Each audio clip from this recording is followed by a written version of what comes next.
नमस्कार दोस्तों आज हम करने जा रहे हैं लेसन 4 प्रोसेस कॉस्टिंग। एक सेकेंड। चलो, ये प्रोसेस कॉस्टिंग क्या क्या देखेंगे हम। प्रोसेस कॉस्टिंग का मतलब क्या है, प्रोसेस कॉस्टिंग के फीचर्स क्या है, जॉब कॉस्टिंग और प्रोसेस कॉस्टिंग में अंतर क्या है, प्रोसेस कॉस्टिंग का procedure, process losses and wastage, अगर लॉस हो और वेस्टेज हो तो क्या करें, उसकी कैसे ट्रीटमेंट होती है, treatment of party sold output and party transfer to next process. कई बार क्या होता है, पार्टी खुद ही जो बना रही है उसको आगे भेज देती है या फिर वो नेक्स्ट प्रोसेस के लिए भेजती है, तो उसकी कैसे करेंगे। वर्क इन प्रोग्रेस का मतलब क्या है, meaning and computation of equivalent production unit. Equivalent production unit का मतलब क्या है, steps involved in the preparation of process account when there is work in progress। और फिर by product and joint product introduction, meaning by product और joint product. फिर accounting treatment of by products, accounting treatment of joint products और self test questions, ये सब हम देखेंगे। आगे चलते हैं क्या क्या है, अब कहाँ से शुरू करें। Meaning of process costing.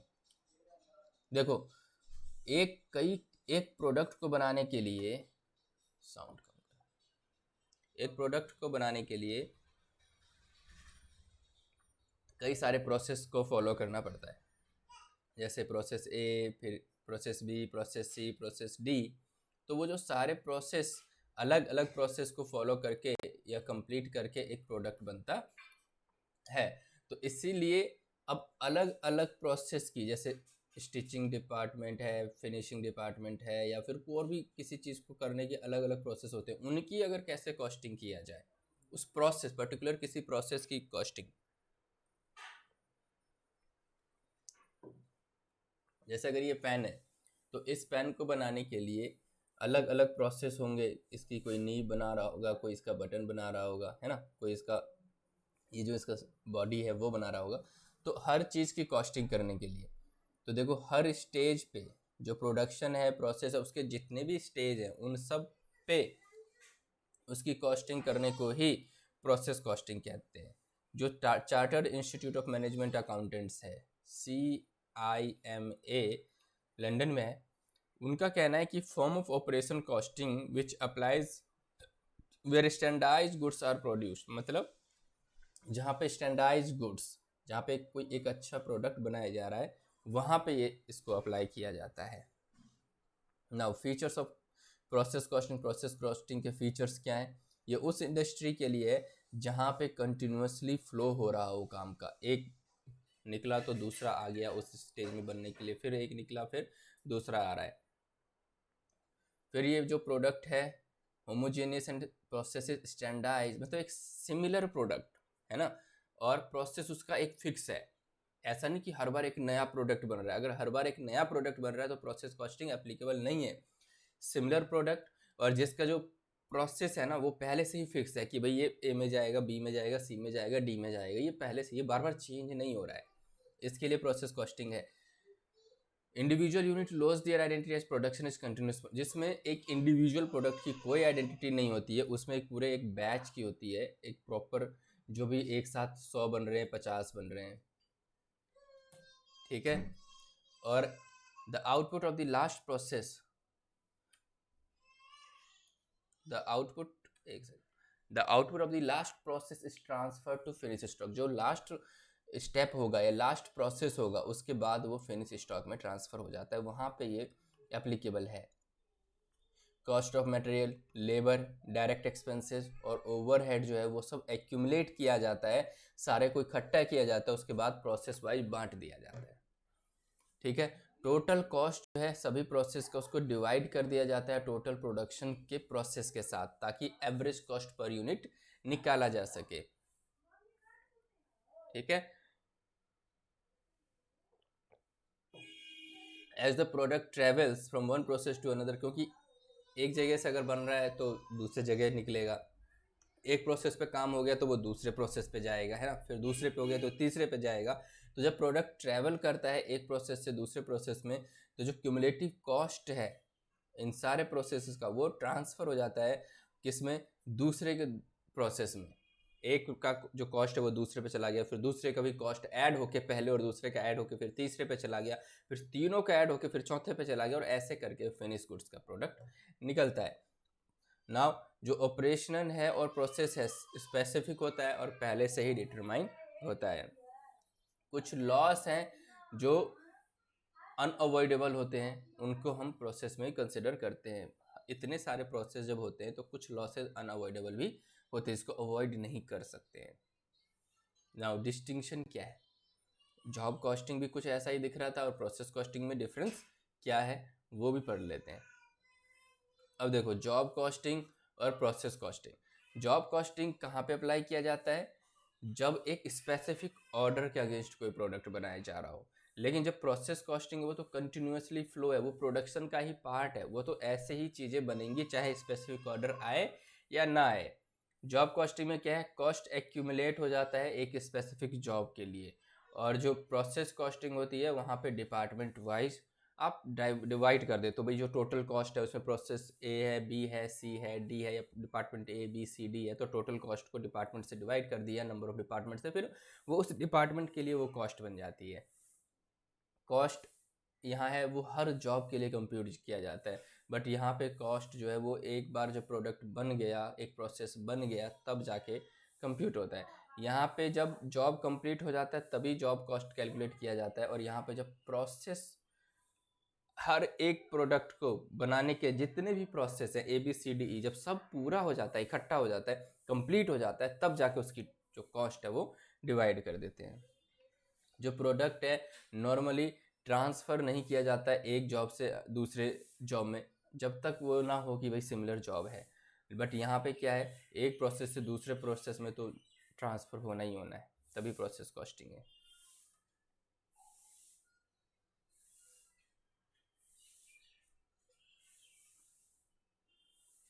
फिर है मैनेजरियल कंट्रोल के पॉइंट ऑफ व्यू से देखें तो प्रोडक्शन यहाँ पे कंटिन्यूस नहीं है, हर जॉब एक डिफरेंट है, बट यहाँ पे एक स्टैंडर्ड है, कंटिन्यूस प्रोडक्शन किया जा रहा है। यहाँ पे मैनेजमेंट कंट्रोल बहुत ही आसान है। अब चलते हैं यहाँ पे क्या, एवरी जॉब मे और मे नॉट हैव ओपनिंग और क्लोजिंग वर्किंग। यहाँ पे वर्किंग प्रोग्रेस तो हो भी सकता है, नहीं भी हो सकता, बट यहाँ तो होगा ही होगा, क्योंकि यहाँ पे कंटिन्यूस प्रोसेस चल रहा है। एक अगर गुड्स आगे बढ़ गया तो दूसरे की एंट्री भी हो रही है उसी प्रोसेस में। जॉब कॉस्टिंग में कंट्रोल सुपरविजन की ज़रूरत पड़ती है, बट यहाँ पे कम कंट्रोल से भी काम चल सकता है, क्योंकि पहले से ही प्रोसेस डिफाइन है, पहले से मैन्युफैक्चरिंग प्रोसेस डिफाइन है। अब चलते हैं procedure of process costing. Process costing का प्रोसीजर क्या है? All production activities are divided into a number of processes and a separate account is maintain for each process. हर प्रोसेस के लिए एक सेपरेट अकाउंट मेंटेन किया जाता है। अब each process account is debited with the cost of material consume. जो भी एक प्रोसेस में जितने भी मटेरियल कंज्यूम हुए उससे हम डेबिट कर देते हैं। जितना भी लेबर कॉस्ट लगा, जितना भी डायरेक्ट एक्सपेंस है, जितना भी कॉस्ट ऑफ रेक्टिफिकेशन है, नॉर्मल डिफेक्टिव है, ओवरहेड एलोकेट किया, वो सब से हम डेबिट कर देंगे। ईच प्रोसेस अकाउंट, अब ये तो चलो खर्चे हो गए इसलिए हम डेबिट कर रहे हैं, तो फिर प्रोसेस को क्रेडिट किससे करें? क्योंकि आपने अगर प्रॉफिट एंड लॉस भी देखा होगा, अब डेबिट पे डेबिट किए जा रहे हो, उससे तो आप लॉस क्रिएट कर रहे हो, खर्चा क्रिएट कर रहे हो, क्लेम कर रहे हो। तो क्रेडिट कैसे? ऐसे ही प्रोसेस कॉस्टिंग में जितना भी मटेरियल कंज्यूम है, लेबर का cost, direct expense, cost of rectification, normal defective, overhead allocation, सब हम डेबिट करेंगे। फिर each process account is credited. Credit किससे करें? अगर कोई स्क्रैप वैल्यू है नॉर्मल लॉस का, या cost of abnormal loss, cost of output, जिसको हम अगले प्रोसेस में ट्रांसफ़र कर दें, मतलब इस प्रोडक्ट को एक प्रोसेस में बनाने के बाद जो इसकी कॉस्टिंग हुई है, जिसको हम आगे के प्रोसेस में बेच रहे हैं, क्योंकि इसको सेल तो कर नहीं रहे, तो अगले प्रोसेस में जो भेजते टाइम जो उसकी वैल्यू है वही यहाँ पे क्रेडिट कर देंगे, ताकि पता चल जाएगा कि एक प्रोसेस में प्रॉफिट है या फिर लॉस है। The output of a process is transferred to the next process and this will be shown on the debit side of the, जो output है वो next process में चला जाता है। The output of the last process, जो last process है ना, उसका output किसी प्रोसेस में नहीं जाता है, वो फिनिश स्टॉक अकाउंट में चला जाता है। तो अब प्रोसेस कैसे बनाए प्रोसेस का अकाउंट? तो वो देखो, प्रोसेस 1 अकाउंटिंग हो रही है। बेसिक मटेरियल यूज़ किया, लेबर यूज़ किया, direct labour, direct expense, production overhead, cost of rectification of defective material. तो ये सारे के सारे खर्चे हैं जो कि आप डेबिट कर दोगे।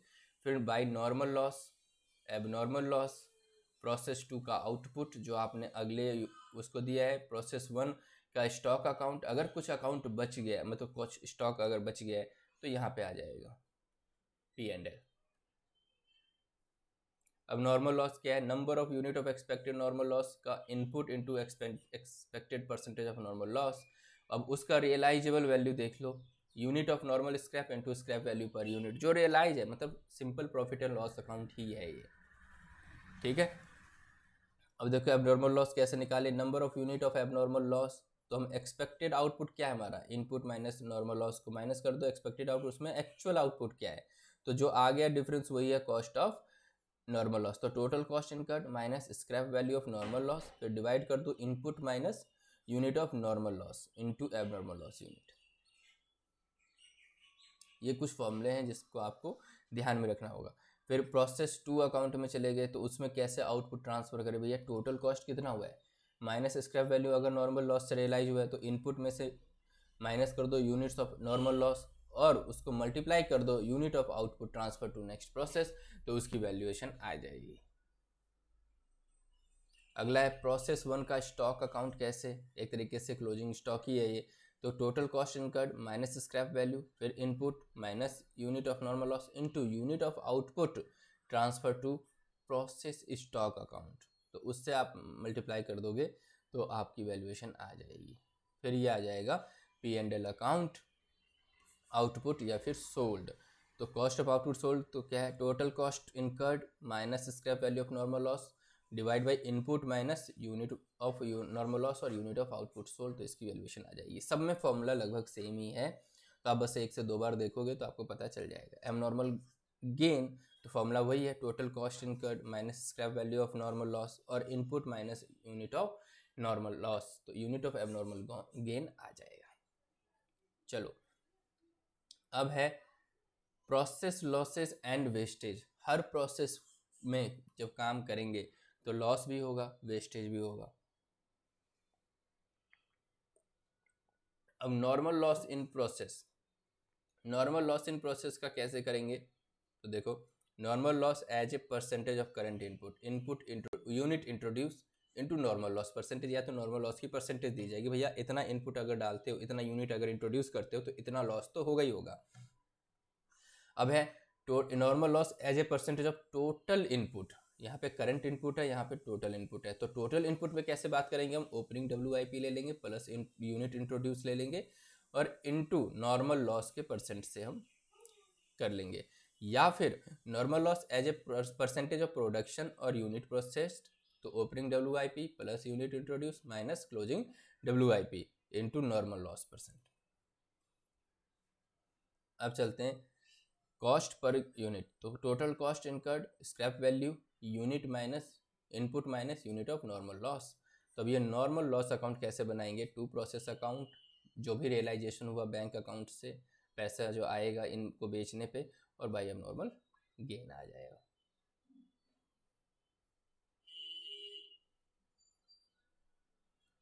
अब abnormal loss in process, abnormal loss कैसे निकालें, इसका कॉस्ट ऑफ एबनॉर्मल लॉस कैसे निकालेंगे, सेम फॉर्मूला है, total cost incurred minus scrap value of normal loss divide by unit minus input minus unit of normal loss into unit of abnormal loss.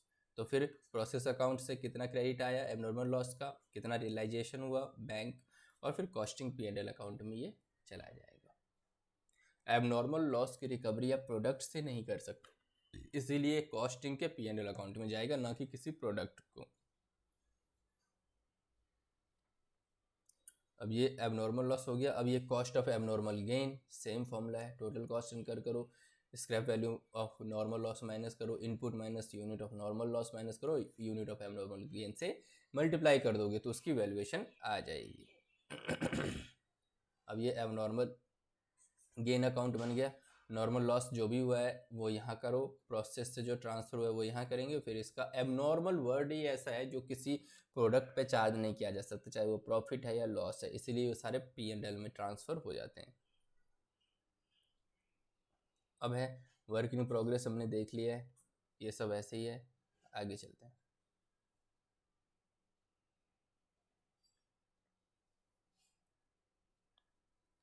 देखो अगला है steps involve in the preparation of process account when there is work in progress. जब work in progress भी हो किसी process में तो फिर हम कैसे करेंगे, तो आपको ओपनिंग स्टॉक लेके चलना पड़ेगा। ओपनिंग स्टॉक, फिर यूनिट जो इंट्रोड्यूस हुआ है, फिर मटेरियल, लेबर और overhead, abnormal loss, equivalent unit, ये हम इस तरीके से लेके चलेंगे। फिर प्रिपेयर करेंगे स्टेटमेंट ऑफ कॉस्ट। यहाँ पे ओपनिंग स्टॉक आप सभी का लेके चलोगे, material, labour, overhead, unit introduce सबका लेके चलोगे। नॉर्मल लॉस जो भी हुआ है सबका होगा, एबनॉर्मल लॉस सभी का होगा, और इक्विवेलेंट यूनिट निकलेगा। Now prepare statement of cost. Cost बनाने के लिए मटेरियल कॉस्ट ले लो, इक्विवेलेंट यूनिट से पहले इक्विवेलेंट यूनिट हो जाएगा, उसके बाद लेबर कॉस्ट और ओवरहेड कॉस्ट। फिर आप करो तैयार prepare statement of evaluation. Statement of evaluation कैसे बनाएंगे हम, यूनिट इंट्रोड्यूस एंड कंप्लीटेड, जो भी यूनिट इंट्रोड्यूस हुआ और उसको पूरा भी कर लिया गया, उसके मटेरियल, लेबर, ओवरहेड का सारा कॉस्ट आ जाएगा। फिर क्लोजिंग WIP का मटेरियल, लेबर, ओवरहेड का आ जाएगा, और फिनिश गुड्स का मटेरियल, लेबर, ओवरहेड की कॉस्ट आ जाएगी।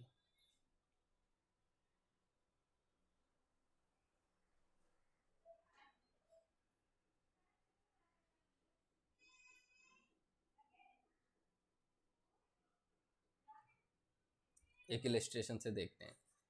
Roy and Johnson P Limited gives the following particular relating to process A in its plant for the month of December 2012।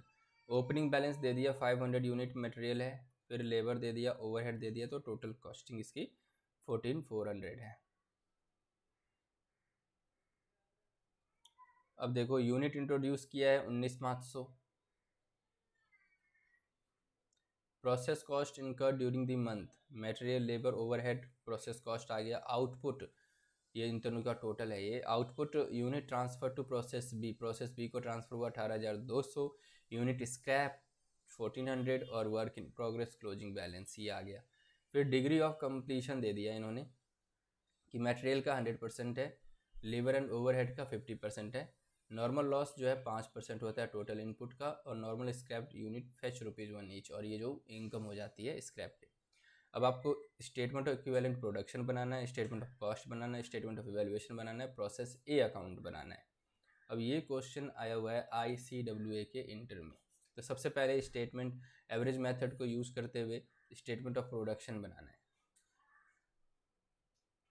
तो unit कितना है, opening WIP 500, 19,500 introduce हुआ है। तो जो आउटपुट यूनिट है, यूनिट कंप्लीट हुआ है, वो देख लो आप, यहाँ पे लिखा हुआ है, देख लेते हैं।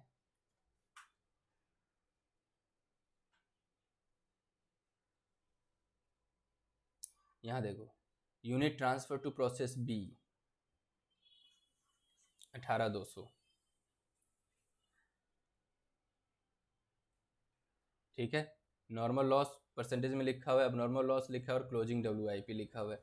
तो मटेरियल का 100% वैल्यूएशन हो जाएगी, लेबर का 100% वैल्यूएशन हो जाएगा, एबनॉर्मल लॉस और क्लोजिंग WIP का 100%। तो ये मटेरियल और ओवरहेड इक्विवेलेंट यूनिट आ गया ये। अब जब इक्विवेलेंट यूनिट आ जाएगा तो स्टेटमेंट ऑफ कॉस्ट बनानी होगी आपको, और स्टेटमेंट ऑफ कॉस्ट में आप क्या करोगे, ओपनिंग वर्क इन प्रोग्रेस ले लो, जितना मटेरियल कंज्यूम हुआ है वो ले लो, उसके बाद लेस कर दो जो स्क्रैप बेचने से जो इनकम होगी, जैसे ₹1 है ना इनकम, तो ये 1,000 माइनस कर दो तो 1,90,000, यूनिट 19,000 है तो कॉस्ट पर यूनिट आ जाएगा। फिर labour opening work in progress add कर दो, जो नया कॉस्ट इनकर्ड हुआ है 75,200, तो यूनिट बी का 18,800 है, कॉस्टिंग आ जाएगी। ओवरहेड ओपनिंग ये है और कॉस्ट जो इनकर्ड हुआ है ये, तो यूनिट बी का ये है, तो कॉस्टिंग आ जाएगी।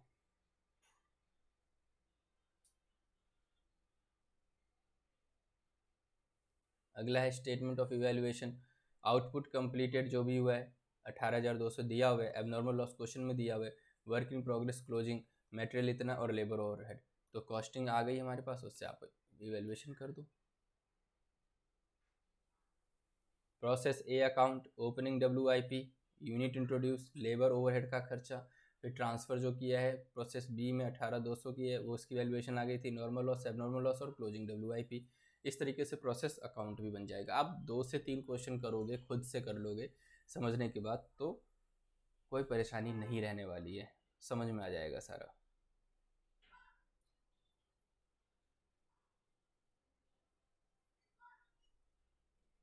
चलते हैं, एक दो क्वेश्चन और कर लेना आप।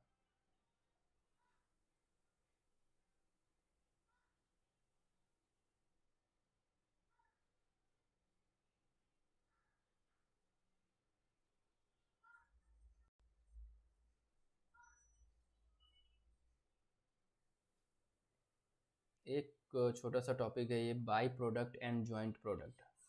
मतलब कई बार क्या होता है, एक प्रोडक्ट को बनाते टाइम ना कुछ दूसरा प्रोडक्ट भी बन जाता है, वो उसका बाई प्रोडक्ट कहलाता है या फिर जॉइंट प्रोडक्ट कहलाता है, कि एक प्रोडक्ट को बनाते टाइम दूसरा प्रोडक्ट भी उसके साथ साथ बन गया।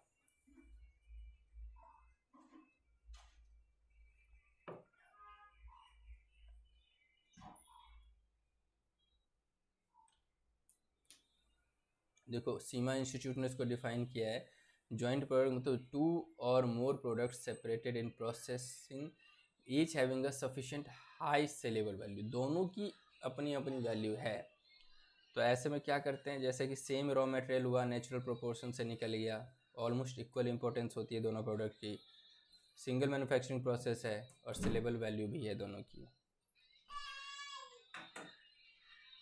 अब अकाउंटिंग ट्रीटमेंट क्या होनी चाहिए बाय प्रोडक्ट की? देखो नॉन कॉस्ट और सेल वैल्यू मेथड, पहला तो ये है कि सेल वैल्यू मेथड लें।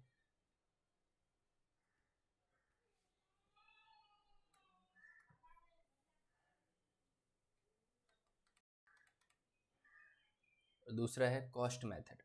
तो एक बार हम इसको, जो हमारा ये बाय प्रोडक्ट और जॉइंट प्रोडक्ट वाला है, इसको हम देखते हैं।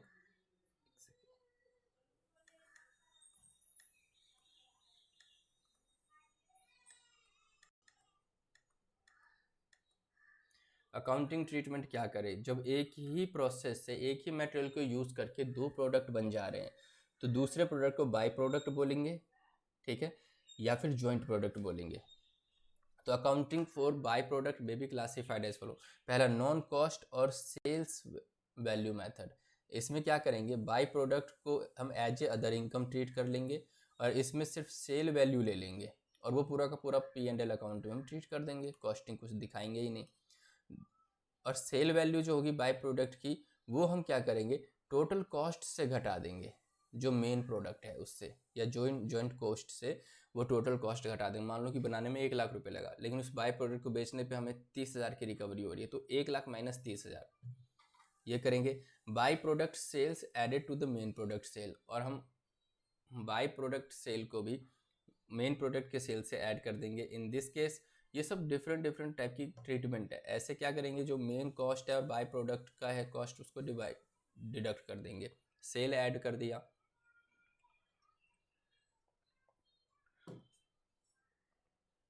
या फिर हम ये कह रहे हैं कि सेल को क्रेडिट कर दें सेलिंग एंड डिस्ट्रीब्यूशन एक्सपेंस के तरीके से, और इसको हम उस प्रोसेस अकाउंट के वैल्यू से कम कर दें, क्योंकि कॉस्टिंग तो अल्टीमेटली कम हो गई।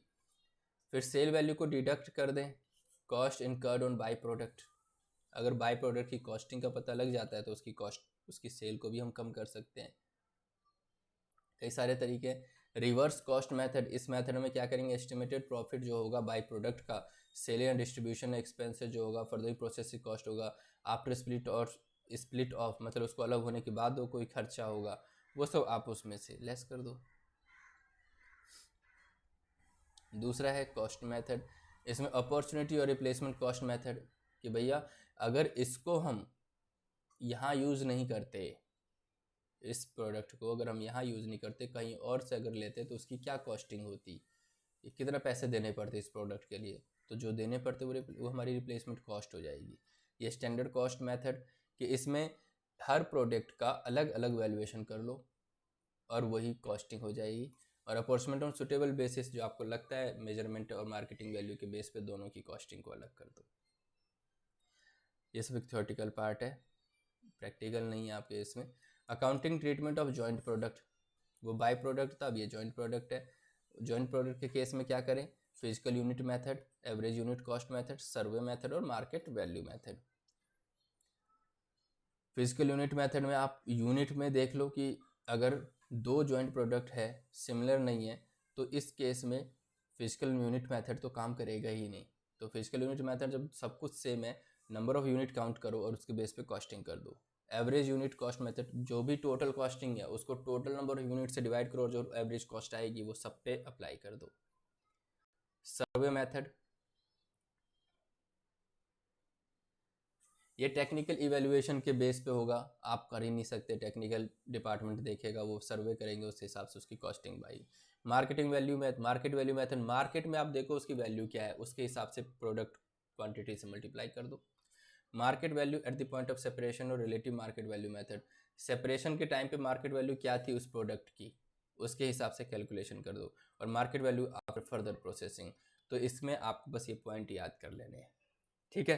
तो इस तरीके से ये छोटा सा चैप्टर था जो हमने आज फिनिश किया है। और अब जो हमारा नेक्स्ट चैप्टर है वो करेंगे, और देख लेते हैं नेक्स्ट चैप्टर कौन सा आपका,